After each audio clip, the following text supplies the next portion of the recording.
Hey, what's going on, everybody? My name is Mantine, coach of the Tampa Bay Luxrays, and today I'm bringing you guys the team builder for Week 4 of the GBA Season 7. This week we are going up against ItzGator, coach of the Florida Gatrs. Definitely check out his YouTube link in the description below if you have not done so already. Gator is relatively new to draft format, however, he's been playing competitive Pokemon for a very long time, and he is very good at Standard, and as soon as he gets any bit of experience in the draft format, he's going to be a very big threat. And that being said, with his team with the roster that he has, as well as the knowledge he has in Pokemon, he absolutely is a threat, and we're going to have to take this game very seriously in order to have a chance. But with that being said, let's just cover the roster that Gator has. His team consists of Latios, Heatran, Mamoswine, Galvantula, Pyukamaku, Whimsicott, Heracross, Diggersby, Komala, Doublade, and Hawlucha. So he's got a lot of very terrifying offensive threats on that team, plus Sticky Webs. The combination of Sticky Webs plus relatively slow, powerful wall breakers is very scary. Like Mamoswine plus Webs is horrifying. Same thing with Heracross and Diggersby. Latios is always a problem. Heatran can be very annoying. Same thing with Heracross. Heracross can be a massive problem. Hawlucha is just always scary. If that thing sets up, I have very little to stop it. So we're going to have to play this game very carefully. We're going to have to play this game very smart. I don't think he's going to be bringing Sticky Webs versus me, just because I do have a Bisharp to take advantage of the webs, because obviously I get -1 speed, and then I get Defiant activated and +2 attack. But he also could bring Sticky Web, just because he has 2 fighting types on his team, being Hawlucha and Heracross, that he could take advantage of my Bisharp on. Like, +2 Sucker Punch is not going to be able to knock them out from full. He could run Sub on 1 or 2 of them to dodge a Sucker Punch and then just be able to knock me out. So I have to be very, very careful with this game. It's going to be kind of tough. But regardless, let's get into the team of 6 that we decided to bring. Hopefully this team of 6 will be able to take on whatever team of 6 that Gator decides to bring. So, getting into it, we're going to start off with our Mantine here. We're running fully physically defensive Mantine, Scald, Toxic, Roost, and Defog. The reason we have Defog this week is just because of webs. I'm not too afraid of hazards on his team. I don't really expect him to bring spikes, just because his only spiker is Diggersby. And I feel like he'd rather be some sort of offensive variant to deal with my team, because it is very scary towards my team. And I didn't really need any other move coverage. Scald Toxic was all the offensive pressure that I needed for his team, aside from possibly his Komala, but I can't do anything to Komala anyway. Then, of course, we have Roost just for the recovery. This is a very important mod for his team, because it's able to switch into a good number of his things. I can switch into any Heatran, unless he's HP Electric, and even then I can take 1 HP Electric. Switches into Mamoswine unless he's like especially offensive with Freeze Dry, or if he has Stone Edge. But Stone Edge does have that 80% chance to miss, and if he's running Freeze Dry, he's gonna need to run like a Life Orb, and he's gonna need to run a little bit of special attack, and I don't know if he'd want to do that. It can Toxic and beat the Pyukamaku 1v1. Obviously, it can Toxic me back, but I do have my Jirachi in order to deal with that. Whimsicott, it can get a Toxic off onto and possibly harass. Heracross, it can switch into its Dual Stabs. It cannot take Stone Edges very well, but again, he has to hit Stone Edges, and I can possibly Roost on a miss and do things like that. Diggersby, I think I take 2 Scarf Returns. I want to say maybe I take 2 Scarf Returns, but this isn't really my Diggersby switch-in. I'll show you my Diggersby switch-in later on. Diggersby is a very big threat to this team. Mantine doesn't really deal with it, especially if it has Wild Charge. It just straight up OHKOs me. It can deal with the Komala, but I can't do anything to it. This thing deals with the Doublade, and it can deal with the Hawlucha, barring it running, once again, Stone Edge or Thunder Punch, which I don't think Gator's going to do. I think every week Gator's brought Hawlucha, it's been the relatively standard sub SD Citrus Berry set, which is still very scary for my team, because after Rocks, I believe +2 Acrobatics knocks out Mantine. But that's our Mantine set. It's mostly meant to just take on some of the physical attackers on his team, as well as a lot of special attackers, including things like Heatran, maybe like a Choice Lock Latios into Draco Meteor, Psyshock, or something along those lines. A Heracross locked into a close combat or Mega Horn it can take on. I do have to be very careful of it, because like I said, a lot of the things that I want to switch Mantine into do get coverage to 2 KO me. But that coverage is relatively high risk for my opponent, as it can miss, and I do have switch-ins to things like Stone Edge on my team. So we'll see where that goes. Again, Mantine, very important to this team, and very important if I'm able to possibly defog away his Sticky Web so that my team can outspeed his. So that is our Mantine. We are now going to move on to our Jirachi. And this week we are not bringing a sub Jirachi, we are bringing a Choice Scarf set with Iron Head, Zen Headbutt, Drain Punch, and U-Turn. I originally had Heart Stamp on here, but apparently Heart Stamp cannot be run on Jirachi right now, which is sad, because I did not know that when I drafted it. I mean, Jirachi's still like a great Pokemon, and I'm still very happy that I have it, but Heart Stamp would have been nice just because I don't miss, and I obviously have that higher chance to flinch, which, because I'm an asshole, I will enjoy happily. But Zen Headbutt, still very nice. The psychic coverage is important for his team. It hits the Heracross super effectively, it also hits the Hawlucha super effectively, and it's just some nice neutral coverage versus things like Pyukumuku as well as Galvantula. We also have Drain Punch on there, that's just to hit the Heatran. It doesn't hit it super hard, but I will be able to hit it for super effective damage and possibly get a 2 or 3 hit KO on it, depending on its spread. I also hit the Komala super effectively, but I can also flinch that thing down with Iron Head. It's a relatively standard Scarf Jirachi. I think I would prefer Healing Wish over Drain Punch in a standard setting, but because he does have that Heatran, I would rather just possibly hit that thing with a super effective Drain Punch. Plus, I'll be able to get some recovery back, which can be kind of nice. But big reason we're running Scarf is in case he brings Sticky Web, I'll still be able to outspeed things like a non-Scarf Heracross or a non-Scarf Diggersby, which is very nice, and even a non-Scarf Mamoswine can be very important. Also, the speed that we're running here, we're running Jolly 140 speed to hit 151. I could have run Adamant in order to hit this speed. Like, I would have had to run Adamant and I think 248 in speed, but oh, okay, hello. And I didn't really want to do that because then I'd be losing out on a lot of bulk, and I don't necessarily need Jirachi to hit all that hard. Like, the difference between Adamant and Jolly isn't super important in this game. I'm still able to 2 KO or 3 KO everything I would have had to anyway with Jolly. And again, that extra bulk can be very, very useful in case I need to switch into things like Latios, in case I need to take hits from Galvantula, or in case I need to switch into like Shadow Balls from Whimsicott, or Close Combats and Mega Horns from Heracross, things like that. So I'd much rather have the bulk on this thing, and like I said, Jirachi's mostly there because I can really, really punish his team if I get a couple flinches, or if I get rid of the Heatran as well as the Pyukumuku. I can just spam Iron Head across the entirety of his team, as well as the Double Blade. The Double Blade's also kind of a problem, but I can U-turn out versus the things that beat Jirachi, and I can flinch down pretty much everything else. Like, assuming I'm able to get rid of Double Blade, I'm able to weaken or Toxic the Pyukumuku, and I'm able to get rid of the Heatran, I'll be able to just spam Iron Head and possibly flinch through the rest of his team, because unless he's running a Scarf Latios, or like a Scarf Galvantula or something like that, I will be able to outspeed the rest of his team. Which means that I have a 60% chance to have a favorable outcome of each turn if I click Iron Head, which is very, very nice. I do also have to be careful, even though it might be tempting to click Iron Head on a Whimsicott, I do have to be careful of things like Stun Spore, that can definitely be a problem. But like I said, Scarf Jirachi is just really, really nice versus this team. Even if he gets Webs up, I'll still be able to outspeed a non-Scarf Mamoswine, a non-Scarf Heracross, a non-Scarf Diggersby, and possibly able to flinch them down and beat them. So that is going to be our Jirachi for this week. A little bit less creative than the other weeks, but I think this is the most effective set versus this team.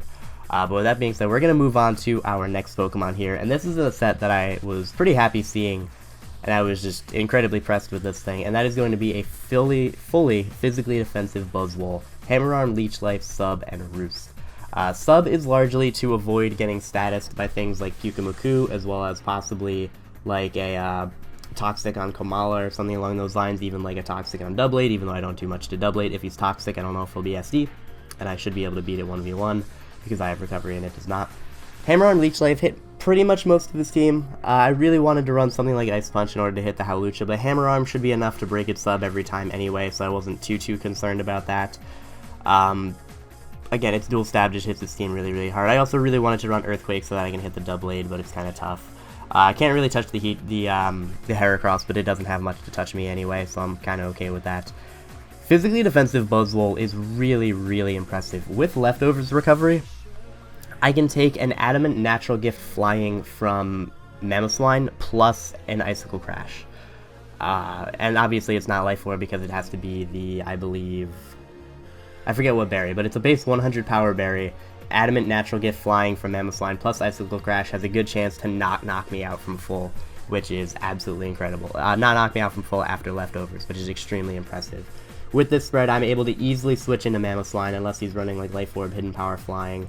I will be able to switch into the Heracross. I am not 2-KO'd by Adamant Choice Banded Diggersby's Return, which is incredible. I'll be able to switch into that thing, which is really, really nice. I can switch into the Komala, I can switch into the Double Blade, I can even take an unboosted Acrobatics from Hawlucha.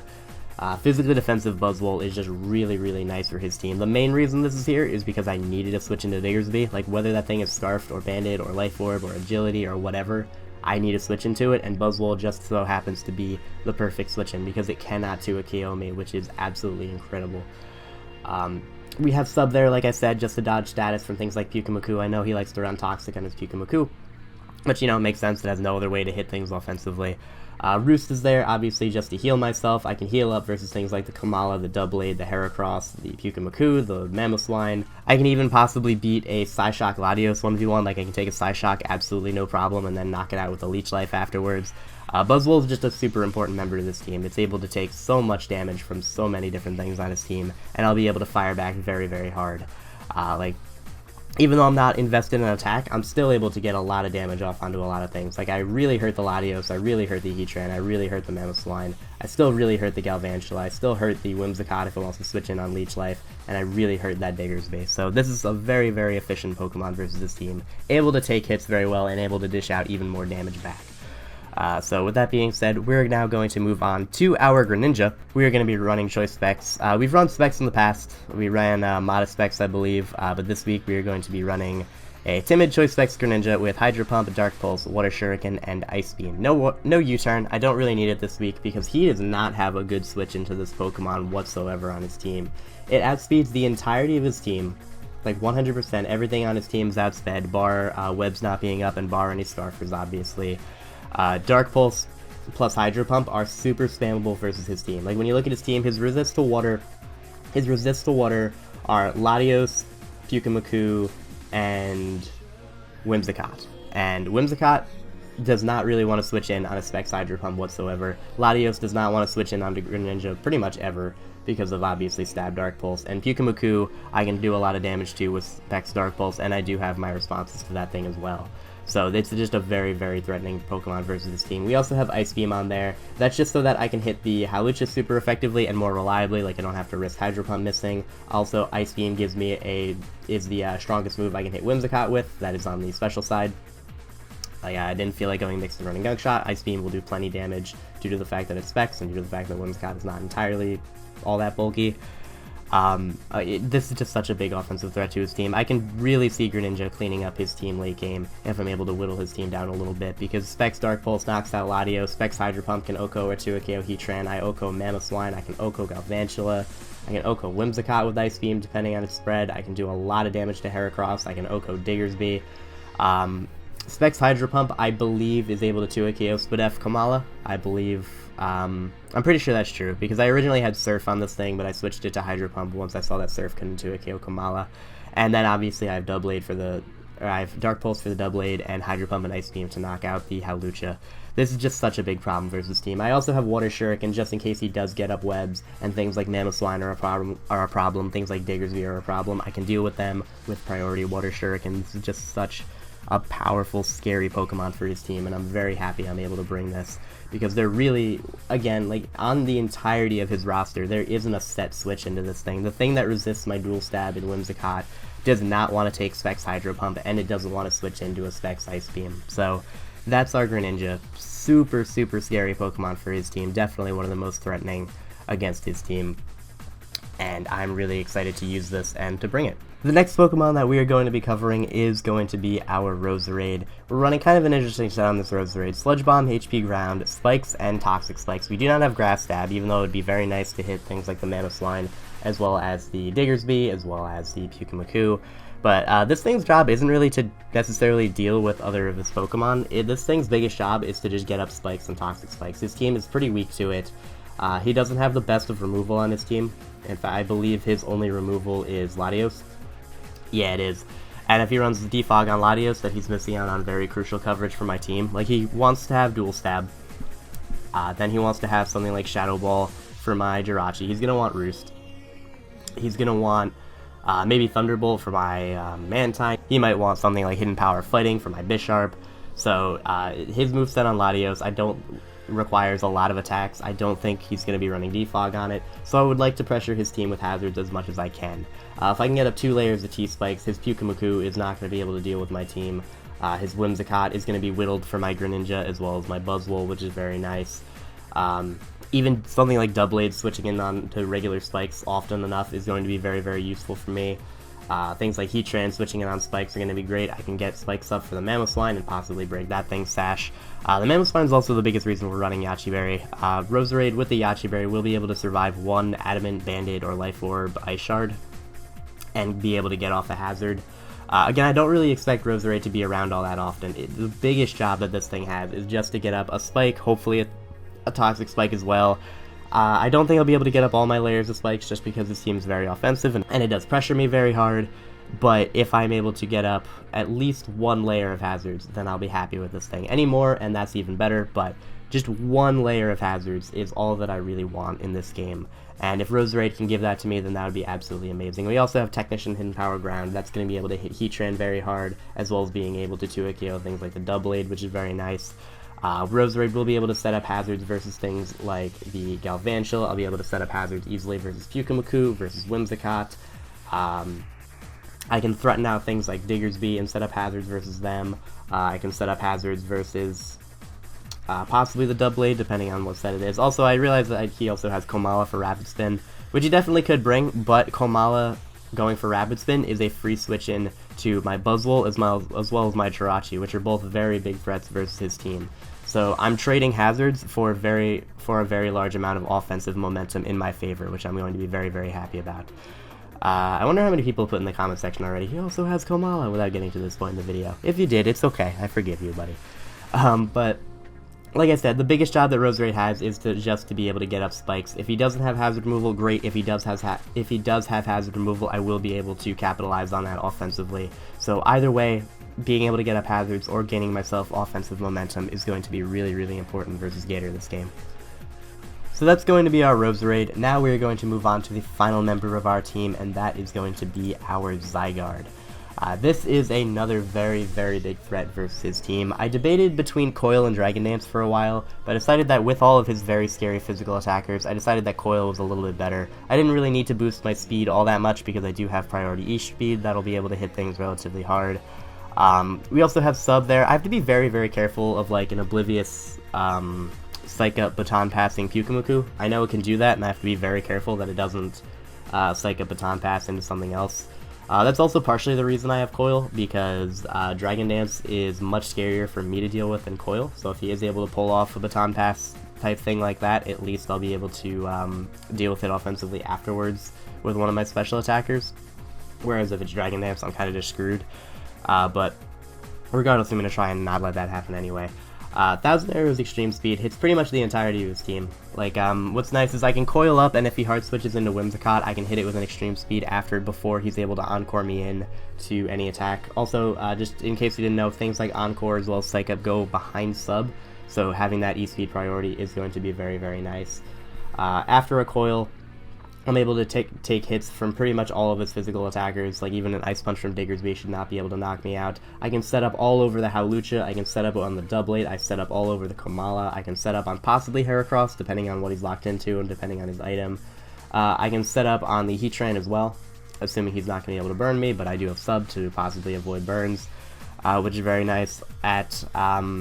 This is just a very big offensive threat towards his team. Adam 1000 Arrows is going to hit things very, very hard, and if given the opportunity to set up, the Zygarde should be able to clean sweep through his team, assuming I weaken the Pyukumuku, or get rid of the Pyukumuku, and his Latios is in range of plus whatever extreme speed that I have up. So, relatively standard set, I think. I think this is generally the standard Coil set. I didn't feel like running Spadef on this thing. I would much rather have the immediate offense on this thing. Just to be able to hit things like the Whimsicott and the Heracross as hard as possible, and pretty much anything else on his team as hard as possible.